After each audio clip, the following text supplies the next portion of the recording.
حضرت عائشہ رضی اللہ تعالی عنہا نے حضور اکرم صلی اللہ علیہ وسلم سے پوچھا،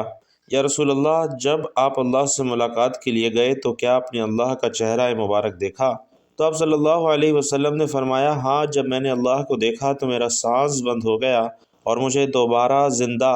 شروع اللہ تبارک و تعالی کے نام سے جو بڑا مہربان نہایت رحم کرنے والا ہے۔ ناظرین، رسول اللہ صلی اللہ علیہ وسلم کو طائف کے دعوتی سفر سے واپسی پر جسم اور روح کے ساتھ بیداری کی حالت میں مسجد حرام سے مسجد اقصی اور پھر وہاں سے ساتویں آسمان، سدرۃ المنتہا، جنت و جہنم اور جہاں تک اللہ تبارک و تعالی نے چاہا ان مقامات کی سیر کروائی گئی۔ اس سفر کو اسرا اور معراج کہتے ہیں، اور معراج کی تاریخ میں علماء کا اختلاف ہے اور کئی اقوال کتب میں مذکور ہیں۔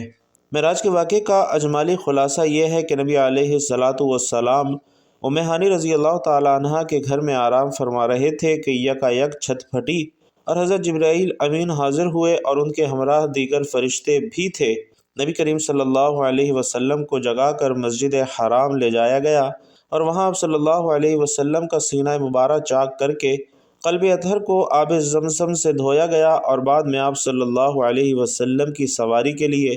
بہشتی جانور لایا گیا اور مسجد اقصی کی طرف آپ روانہ ہوئے۔ اس سفر میں آپ صلی اللہ علیہ وسلم کو عجائبات بھی دکھائے گئے اور مختلف اقوام اور مختلف لوگ اپنے گناہوں کی وجہ سے مختلف سزاؤں میں مبتلا تھے۔ مسجد اقصی پہنچ کر آپ صلی اللہ علیہ وسلم نے انبیاء کی امامت کروائی اور اس کے بعد ملائکہ کے ہجوم میں آسمانوں کی طرف روانہ ہوئے۔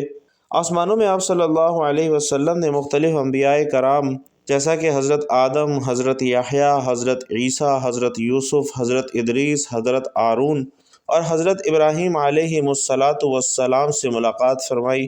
بعد ازاں آپ صلی اللہ علیہ وسلم کو سدرۃ المنتہا کی طرف روانہ کیا گیا اور اس مقام میں آپ صلی اللہ علیہ وسلم نے حضرت جبرائیل علیہ السلام کو اصلی صورت میں دیکھا، اللہ تعالیٰ کی تجلیات اور انوارات کا مشاہدہ کیا اور یہاں سے بارگاہ اقدس میں پہنچے، بارگاہ الہی میں سجدہ ریز ہوئے اور بلا واسطہ کلام خداوندی سے سرفراز ہوئے، اور اسی موقع پر نمازیں فرض کی گئیں۔ یہاں سے واپسی پر آپ صلی اللہ علیہ وسلم دوبارہ بیت المقدس میں اترے اور وہاں سے براق پر سوار ہو کر صبح سے قبل مکہ مکرمہ پہنچے۔ تو ناظرین، یہ تھا سفر معراج کا اجمالی خاکہ، اور معراج کا واقعہ اللہ تعالیٰ کی قدرت کی بہترین نشانیوں میں سے ایک عظیم نشانی ہے، جس میں اللہ تبارک و تعالیٰ نے اپنے پیارے محبوب کو اپنی ملاقات کے لیے بلایا، جو چشم زدن میں بظاہر رونما ہوا، لیکن حقیقت میں اس واقعے میں کتنا وقت لگا یہ اللہ اور اس کے رسول ہی بہتر جانتے ہیں۔ اللہ تعالیٰ نے اس واقعے میں اپنے محبوب پیغمبر حضرت محمد صلی اللہ علیہ وسلم کو اپنی قدرت کاملہ کا مشاہدہ کروایا، اور معراج کا واقعہ اعلان نبوت کے 10ویں سال اور مدینہ ہجرت سے 1 سال پہلے پیش آیا۔ ماہ رجب کی 27ویں رات تھی۔ اللہ تعالیٰ نے فرشتوں سے فرمایا کہ اے فرشتوں، آج کی رات میری تسبیح بیان نہ کرو، آج میرا ذکر نہ کرو، میری حمد و تقدیس کرنا بند کر دو۔ آج کی رات جنت الفردوس کو زیورات سے آراستہ کرو، جنت کو خوب سجاؤ، میری فرمانبرداری کا کلہ اپنے سر پر باندھ لو۔ اے جبرائیل، میرا یہ پیغام میکائیل کو سنا دو، رزق کا پیمانہ ہاتھ سے علیحدہ کر دے۔ اسرافیل سے کہہ دو کہ سور پھونکنا تھوڑی دیر کے لیے موقوف کر دے۔ اسرائیل سے کہہ دو کہ تھوڑی دیر کے لیے روح قبض کرنا بند کر دے۔ رضوان سے کہہ دو کہ وہ جنت الفردوس کی درجہ بلندی کرے۔ مالک سے کہہ دو کہ دوزخ کو تالا لگا دے، اور خندہ بری کی حوریوں سے کہہ دو کہ خوب سج دھج کر جنت کی محلوں کی چھتوں پر صف بستہ کھڑی ہو جائیں۔ مشرق سے مغرب تک جس قدر قبریں ہیں ان سے عذاب اٹھا لیا جائے۔ آج کی رات شب معراج میرے محبوب کے استقبال کے لیے تیار ہو جاؤ۔ حکم ربی ہوا کہ جبرائیل اپنے ساتھ 70,000 فرشتے لے جاؤ۔ حکم الہی سن کر حضرت جبرائیل علیہ السلام سواری لینے کے لیے جنت میں جاتے ہیں، اور آپ نے ایسی سواری کا انتظام کیا جو آج تک کسی شہنشاہ کو بھی میسر نہیں آئی۔ میسر ہونا تو دور، انہوں نے کبھی ایسی سواری دیکھی بھی نہیں ہوگی، بلکہ دیکھنا تو دور انہوں نے کبھی گمان بھی نہ کیا ہوگا۔ اس سواری کا نام براق ہے، اور تفسیر روح البیان میں ہے کہ نبی کریم صلی اللہ علیہ وسلم سے پہلے اس سواری پر کوئی سوار نہ ہوا۔ ماہ رجب کی 27ویں شب کس قدر پرسوز ہے۔ مطلب بالکل صاف ہے، فضاؤں میں عجیب سی کیفیت طاری ہے، رات آہستہ آہستہ کیف نجات کی مستی میں مست ہو رہی ہے، ستارے پوری آب و تاب کے ساتھ جھلملا رہے ہیں، پوری دنیا پر خاموشی کا عالم طاری ہے اور نصف رات گزرنے کو ہے کہ آسمانوں کے دروازے کھلتے ہیں، انوار و تجلیات کے جلوے سمیٹتے ہوئے حضرت جبرائیل علیہ السلام نورانی مخلوق کی جھرمٹ میں جنتی براق لیے آسمان کی بلندیوں سے اتر کر حضرت ام ہانی رضی اللہ تعالی عنہا کے گھر تشریف لاتے ہیں، جہاں پر حضرت محمد صلی اللہ علیہ وسلم خواب میں آنکھیں بند کیے دل بیدار لیے آرام فرما رہے ہیں۔ حضرت جبرائیل علیہ السلام ہاتھ باندھے کھڑے ہیں اور سوچ رہے ہیں کہ اگر آواز دے کر جگایا تو بے ادبی ہو جائے گی، فکر مندی میں ہیں کہ معراج کے دلہے کو کیسے بیدار کیا جائے، اور اس وقت حکم ربی ہوتا ہے کہ اے جبرائیل میرے محبوب کے قدموں کو چوم لے تاکہ تیرے ہونٹوں کی ٹھنڈک سے میرے محبوب بیدار ہو جائے، اس دن کے واسطے میں نے تجھے کافور سے پیدا کیا تھا۔ حضرت جبرائیل علیہ السلام حکم سنتے ہی آگے بڑھے اور اپنے کافور ہونٹ حضرت محمد صلی اللہ علیہ وسلم کے قدم مبارک سے مس کر دیے۔ ہائے وہ منظر کس قدر حسین ہوگا کہ جب جبرائیل علیہ السلام نے فخر کائنات صلی اللہ علیہ وسلم کے قدموں کو بوسہ دیا ہوگا۔ حضرت جبرائیل علیہ السلام کی ہونٹوں کی ٹھنڈک پا کر پیارے آقا بیدار ہوتے ہیں اور دریافت کرتے ہیں، اے جبرائیل کیسے آنا ہوا؟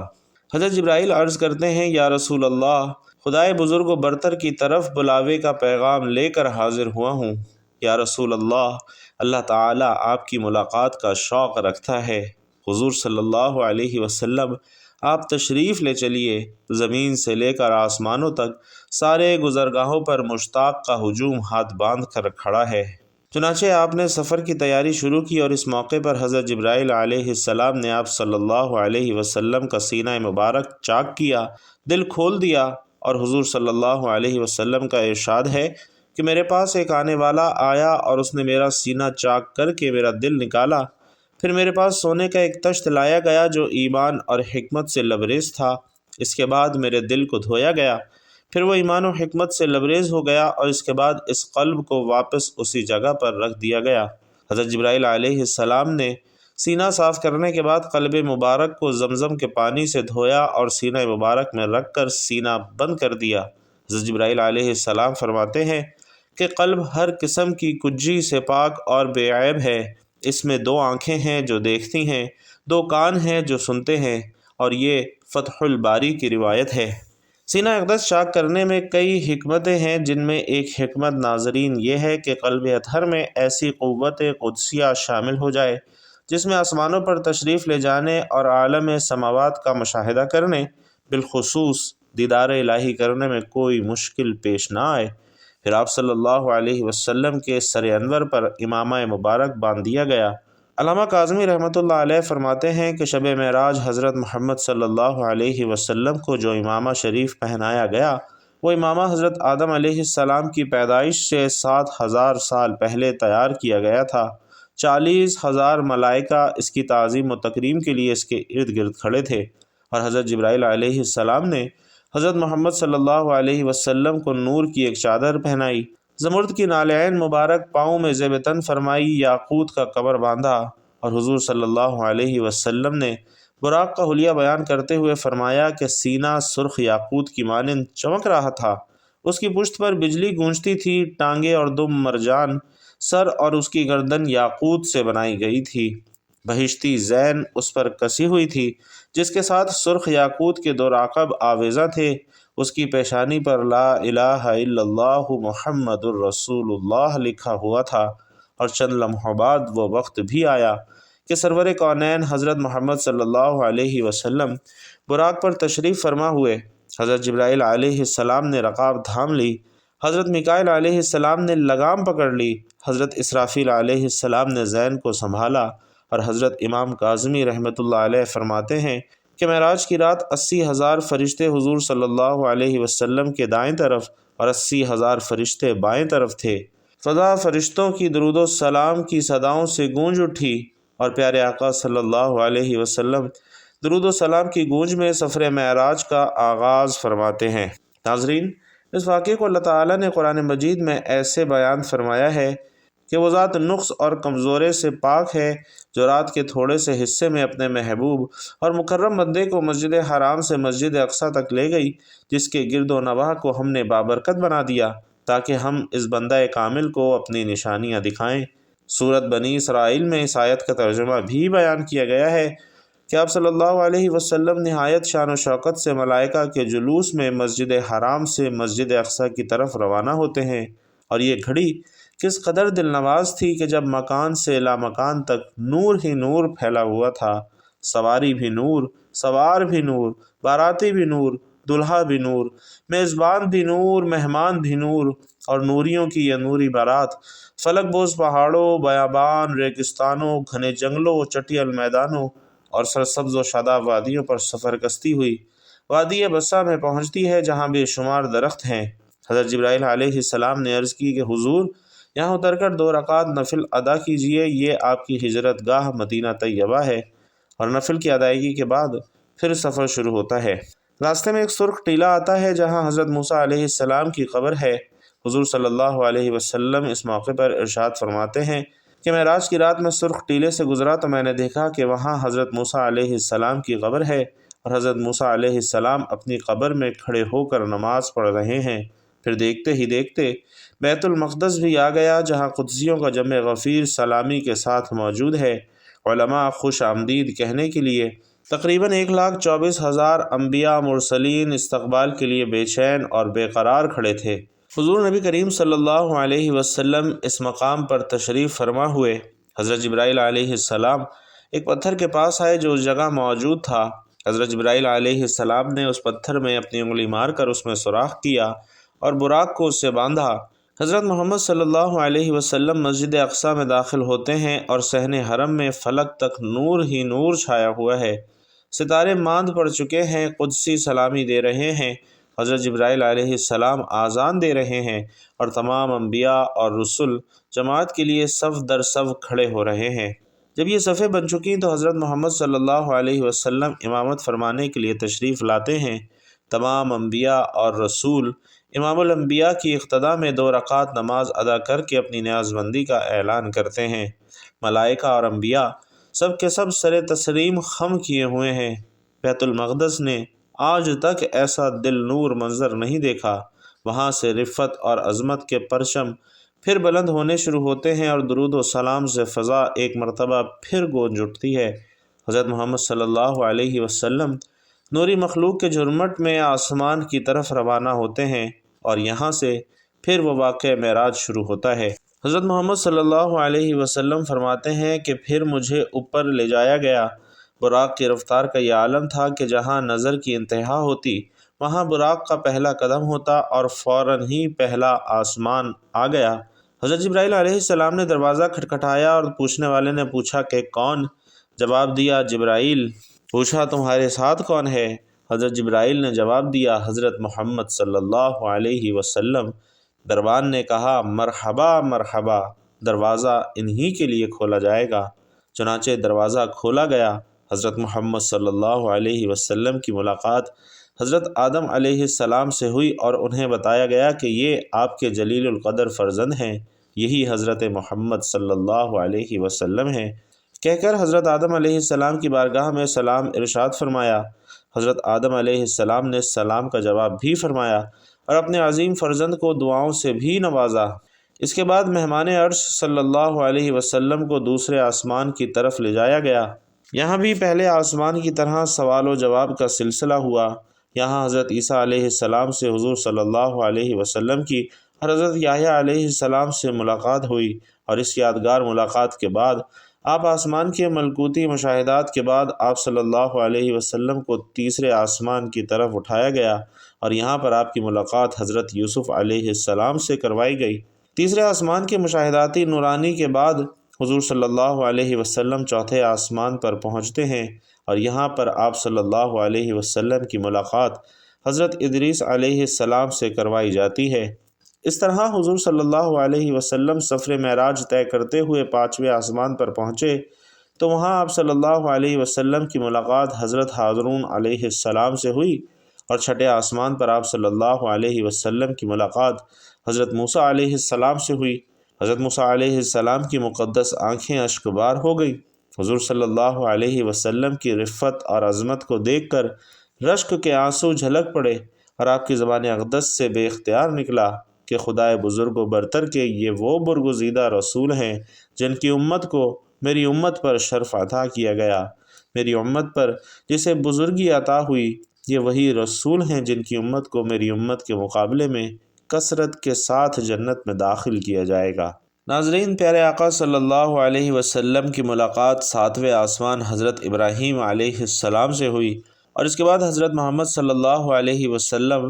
جو کہ تخلیق میں واحد ہستی ہیں جنہوں نے حضرت جبرائیل علیہ السلام کے ساتھ سدرۃ المنتہا کا سفر کیا، اس مقام پر اللہ تعالیٰ نے حضور صلی اللہ علیہ وسلم کو 5 نمازوں کا تحفہ عطا فرمایا، اور معراج کا واقعہ جس رات پیش آیا اس رات رسول اللہ صلی اللہ علیہ وسلم اپنی چچا زاد بہن ام ہانی کے گھر مقیم تھے۔ آپ صلی اللہ علیہ وسلم نے یہ بات لوگوں کو بتائی تو سب نے ماننے سے انکار کر دیا، اور مشرکین نے طعنہ دینا شروع کر دیا کہ رسول اللہ راتوں رات آسمان گئے ہیں۔ سب نے تردید کی، مگر جب لوگوں نے حضرت ابوبکر رضی اللہ تعالی عنہ کو اس واقعے سے آگاہ کیا تو حضرت ابوبکر نے فوراً تصدیق کرتے ہوئے کہا کہ کیا یہ بات رسول اللہ نے بتائی ہے؟ لوگوں نے کہا ہاں انہی نے بتائی ہے۔ تو حضرت ابوبکر نے کہا کہ اگر یہ بات نبی کریم صلی اللہ علیہ وسلم نے بتائی ہے تو پھر یہ بات سچ ہے۔ اسی طرح ناظرین، مکہ کا ایک شخص شام اور فلسطین زیادہ سفر کرتا تھا۔ وہ آیا اور بولا کہ اگر آپ واقعی راتوں رات مسجد اقصیٰ اور پھر آسمانوں پر گئے ہیں تو مجھے مسجد اقصیٰ کا پتہ ہے، میں آپ سے سوالات پوچھتا ہوں، آپ جوابات دیں۔ پھر اس شخص نے حضور صلی اللہ علیہ وسلم سے مسجد اقصیٰ اور اس کے خد و خال سے متعلق بے شمار سوالات کیے، اور رسول اللہ صلی اللہ علیہ وسلم نے سب کے ٹھیک ٹھیک جوابات دیے۔ اس شخص نے رسول اللہ صلی اللہ علیہ وسلم کے تمام جوابات کو درست قرار دیا، اور رسول اللہ صلی اللہ علیہ وسلم نے اللہ تعالیٰ سے پردے میں بات کرنے کا شرف حاصل کیا جو کہ کسی کو حاصل نہیں ہوا۔ کائنات کی اس افضل ترین رات میں اللہ تعالیٰ نے حضرت محمد صلی اللہ علیہ وسلم کو